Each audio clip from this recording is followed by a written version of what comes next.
New details tonight of the deputy-involved shooting in El Paso County. Now, as part of their investigation, Springs Police tonight identifying El Paso County SWAT team members Ryan Gonzalez and Chad Wheat as the two deputies involved in the shooting death of 20-year-old David Page. Police say on Sunday, Page barricaded inside a home on 2nd Street in Monument, shot multiple times at an El Paso County Sheriff's vehicle with what we've learned was a pellet gun. Police say while deputies tried to contact Page, they fired at least one shot, hitting Page, who later died. And continuing coverage of that investigation, News 5 spoke with the mother of David Page, who tells us the mental health system failed her son. News 5's Colette Bordelon in studio tonight. Colette, you say even though emotion's still running high here, she says this is no time to be taking sides. That's right. Page's mom says her son was never given the help she believes he needed years before what happened in Monument.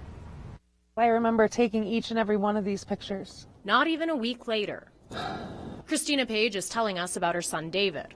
July 13th of 2002. And taking us back in time. I feel bad I couldn't help him. She says she was on scene when the shooting happened, but didn't know her son had died at first. And we were notified by the Gazette at 7 o'clock that night. She says David was more than meets the eye. David loved the outdoors, loved animals. Good girl. While going through pictures. And now I'm looking at this baby.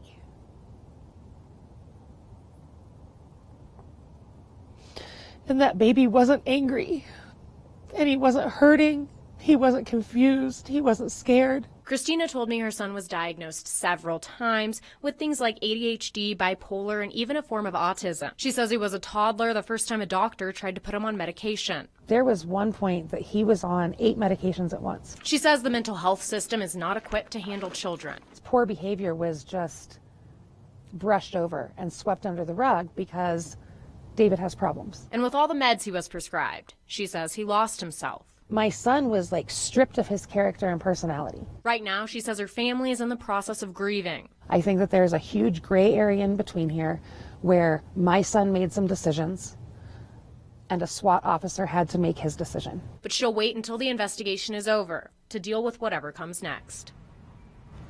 Crystina Page says she's dedicated her life to helping others in crisis. One of the reasons this is so hard for her. She says she's helped people out of her own home and has plans to construct a facility where people in crisis can find their passion and purpose. Always watching out for you, Southern Colorado. Colette Bordelon, News 5.